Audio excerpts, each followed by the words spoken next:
Laura Trump coming to you from my home in New York. Jobs, jobs, jobs. They were Donald Trump's greatest success before the pandemic and his highest priority for the Great American Comeback. Joining me is the owner of the world-famous Gold and Silver Pawn Shop and, of course, the host of Pawn Stars on the History Channel, Rick Harrison. Rick, great to have you on. Thanks for being with us today. Thanks for having me. So we all saw that jobs report come out in May, a retail sales report showing record growth for that month, 2.5 million new jobs added. I want to get your perspective on something. You started out as a small business owner. My parents happen to be small business owners. What is your best advice for businesses to get back on track to succeed again? This has always been my philosophy in business. Just keep on throwing stuff against the wall, something will eventually stick. And you're a business owner, so your day should be like 12, 13 hours a day, 7 days a week, until you're successful. It's just keep on trying. But it's really difficult when you don't know what's going to happen. I mean, you don't know the rules. Yeah. Am I going to be open next week? I'm not going to be open. Like I have a small bar. I have a lot of small businesses. And it's a small bar. Bars make, if you just take your standard bar, they make 50% of their revenue in 16 hours a week. That's Friday night, Saturday night, and a sporting event on Sunday.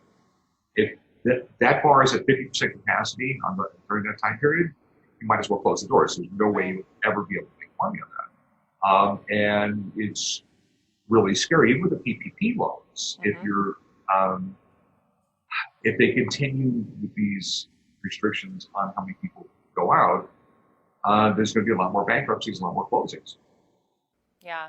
And, you live in Nevada. What is it like in your state? I mean, we all know Las Vegas is obviously a place that attracts tourism. That is what is the bread and butter, really, of that city. How have things been there? How are things going? What are your thoughts on what's happening there?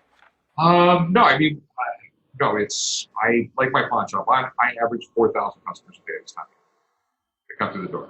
Wow. I'm down to 400 because there's just not a lot of tourists in the town yet. And hopefully the next 4, 5, 6 months it'll peak back up.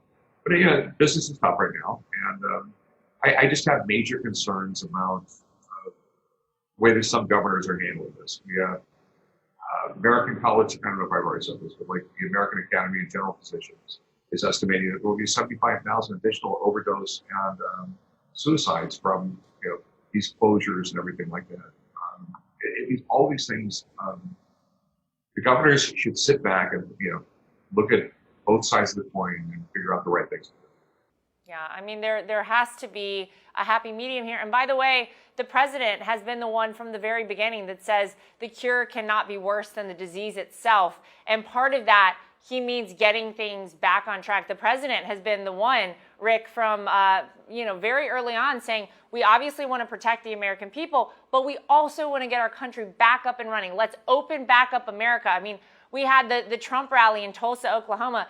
That really, I think so many people felt like, okay, things are getting back to normal. The president is holding rallies. There are people gathering together. But the other side of that coin, we have Joe Biden. In case anyone forgot, he's been hiding in his basement for a long time now, but Joe Biden is still apparently running for president. But based on Joe Biden's economic plans, are you concerned that market capitalism is really at risk in this election, along with so much else? Well, no, yes. Joe Biden, basically, he's just I don't even think he knows his plans. I think he forgot them. But no, capitalism is the number one thing. Yeah, I'm a history guy. The number one thing throughout history that has brought people out of poverty. I can give you stories from the 1500s on forward about how capitalism has brought people up. I swore if Hillary got elected, I would not open another business. My business is a massive place. We got rid of the government regulations. Mm-hmm. I've always said this: let government get out of my way, and I'll make jobs. It's that simple. And if you take Joe Biden, who wants to raise everybody's taxes, it's like you take a wealthy person. They can only spend so much on themselves. The rest they invest in businesses. They want to take that money away that they're going to invest in businesses. And it's just restriction after restriction. It doesn't work. And it's proven not to work. And the standard of living, just in the past 4 years that Donald Trump's been president, has gone up dramatically in this country. No one reports it. But it's the largest increase in wealth in the history of our country in such a short amount of time. It's the average income of a middle income family is up like $10,000, where in the entire 8 years of Obama it was $2,000. In a short time period, right at $10,000 a year. That's I would never believe it was possible, but he did, and we will lose all of that and more, Joe Biden. Yeah, I mean, I always say I think we were very lucky to have this president in office for a time like right now. Could you imagine, Rick, by the way, if Donald Trump hadn't been our president and hadn't set this country up for the great success that we saw under his first 3 years as president going into the coronavirus? I mean, if Joe Biden or Barack Obama had been the president and we saw what they did under their 2 terms in office, it would have been a complete disaster. I don't know that the United States would ever have recovered, but thank God we had Donald Trump because we went into this with such strength in our economy and across the board as a country that we will recover from this. But if and only if people make the right choice on November 3rd. And when you compare Joe Biden and his policies, many of them he doesn't even know. He probably forgot. He really hasn't explained his vision for this country other than putting AOC in charge of his climate change, which we know would implement the Green New Deal and surely kill off millions and millions of energy jobs all across this country. So forget about that for a second. But Donald Trump has done it once. He can do it again. So what would you say, Rick, to people out there? Look, we have a little under 5 months until the election. And as we're headed into what I think will be one of the most important elections in the history of this country, what is at stake right now? What is on the line on November 3rd if people do not choose the right way? Basically, just sit back and we've got this corona thing. Think how great life was going all the way up to February. Okay?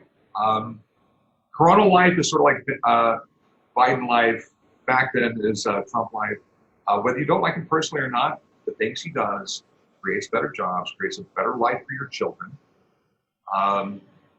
Because I have 6 kids. My goal in life is to leave this world a better place. And like I said, capitalism works. It creates wealth, it creates money donated to charities, all these other things. And if you go to a Biden system where everything is ran by the government, do you want to go to the DMV for your healthcare? Wow. I was raised in government healthcare. Right? I had epilepsy growing up. My dad was in the Navy. I only went to Navy doctors and stuff like that, and it was horrific. I have a million medical issues now because of government healthcare. We don't want the government running healthcare, and just like everything, if they take over one part of the economy, they'll start taking over. The next thing will be energy. And they'll keep on going from there, and eventually it will be Venezuela. That's Joe Biden. That's right. That's right. It's a very scary thing, and a very, it's going to be a very important election. Everyone has to get out and vote. You've got to get your friends out to vote, get registered to vote now.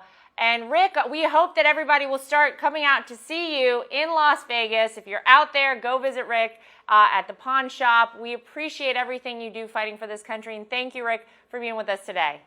Okay. Thanks for having me. Record job growth will be the hallmark of Donald Trump's first and second terms as President of the United States. That's the real news for today. If you'd like to get involved with Team Trump, go to DonaldJTrump.com or download the official Trump 2020 app from the App Store or the Google Play Store. I'm Lara Trump, coming to you from my home in New York. Thanks for joining us, everybody.